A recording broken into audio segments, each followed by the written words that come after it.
Hey, this is Scott. Today we're going to do a quick 5-minute review of the Godox AD400 Pro.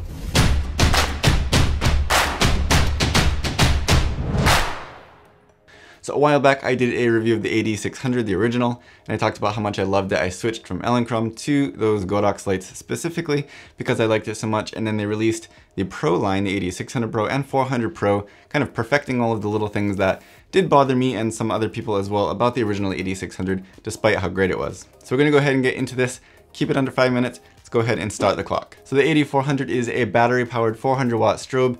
And just as a kind of introduction to it, I'm going to go ahead and compare it to the AD600 Pro as well as the smaller AD200. The biggest differences with the AD600 Pro are going to be size, of course, power, and longer battery life. Some of the pros of that would be, of course, that you can utilize that stronger power, of course, but also it means you can pull the power back a little bit and use it at a lower power, therefore extending that battery life. Do you need it though? 400 watts is a powerful strobe. In most cases, I think it's going to be more than enough. If you find yourself kind of pushing up against the limits of that though, or you're using an AD200 or just a speed light and you find yourself wanting a lot more light, then maybe it's going to be good for you to get the AD600 instead. But for a lot of people, I think this 400 is going to be enough. The cons to the AD600, of course, are the higher price, but also that it does not come with a carrying case, so it's a little bit less portable than this guy. The AD200's main differences are, again, of course, power, but I think the biggest difference is going to be in the size and form factor. The pros of that it is much smaller and lighter. It can easily fit into a camera bag, whereas this cannot, although it does come with its own carrying case. The cons of that it's a little bit more difficult to kind of rig up, especially with larger Bowens mount modifiers. There are ways to rig it up, of course, but none of them are as perfect or as smooth and easy as this is. Also, when using the AD200 with the flash tube head, you don't get a modeling light. And when you use it with the speedlight style head, you do get a modeling light, but it's not that powerful and there's pretty much no control over its output. It has the color mode, which is going to give you a much more accurate color temperature, especially ranging from lowest power to highest power, I think inside of a range of 200 degrees Kelvin. And that's going to be really, really useful when you're in those controlled situations. It is not available in TTL, be aware of that, but if you're in those controlled situations, then you're not going to be working with TTL anyway, so it's not really going to matter. The modeling light here is much brighter than the original AD600, and it can also be controlled a lot more accurately. The original was only 3 steps of brightness. Here you can control it by percent or set it to proportional. Proportional in particular is really useful for kind of getting a visual idea of how your lighting setup is going to look before you actually take the shot. When using the fan over 20% or for a little bit longer of a time when it starts to get hot, the fan is going to be quite noisy though, so just be aware that it's not going to be the best option if you want to use this as a video light. It can get you by in a pinch, but it's not going to be ideal.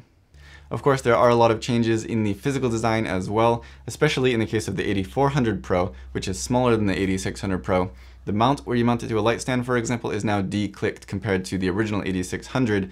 It just moves freely and smoothly when you loosen that up. And together with the handle that you have on the back of this, it's very easy to loosen it up and adjust your angle. I like that combination much better than the clicked version that we had on the original AD600. The AD400 Pro specifically comes with a Godox mount, which is a little bit smaller than a Bowens mount, but there is also a semi-permanent ring that you can put on there and screw into there to adapt it to a Bowens mount, which I think in a lot of cases is going to be more useful. There's a lot more modifiers for that mount, but it's really, really solid on there. It's not like a kind of flimsy adapter ring. It really screws into the body, very solid, and I like that design. The reflector that it comes with also doubles as the cap. You can just slide the cap right on top of that reflector and use it as a cap just like that without having to remove it. And although it is a Godox mount reflector, you can just break it in half kind of, and it will still go on even after you've attached the Bowens mount adapter ring, which is really cool. As I mentioned before, the AD400 Pro does come with a carrying case, which is really, really useful to get this out on location. This is not as portable as the AD200, but with that carrying case, it's going to be very, very easy to bring out with you wherever you go.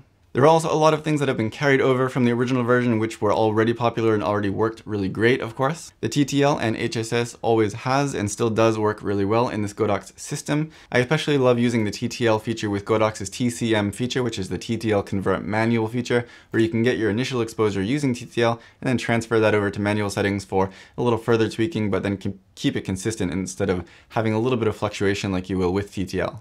The recycle times are very fast, and the T.1 flash durations are displayed on screen as you change your power settings, which I really, really appreciate. That was in the first version as well, and I really, really liked it. It's very easy to understand instead of having to figure out the T.5 times. This still works great, of course, with the whole Godox system. It works in tandem with the speed lights, the AD200, the AD600, everything, the X Pro, the XT1. All of that works really seamlessly together, and I love that system overall. The build quality still feels really solid here, and overall you're getting a lot for your money. And it's hard to say that this is budget friendly because everyone's budget is different, but it is really, really well priced when you compare it to the competition.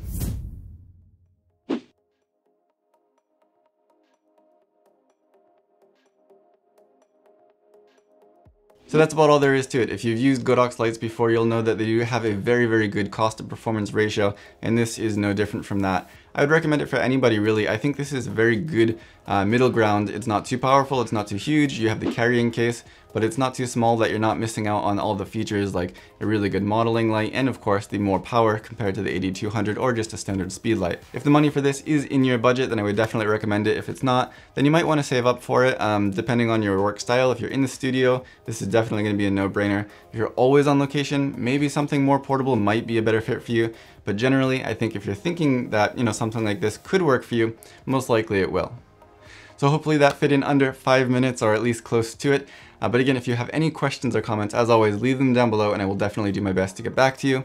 If you like this video or find it helpful, don't forget to give me a thumbs up, subscribe to see more in the future, and as always, thank you for watching.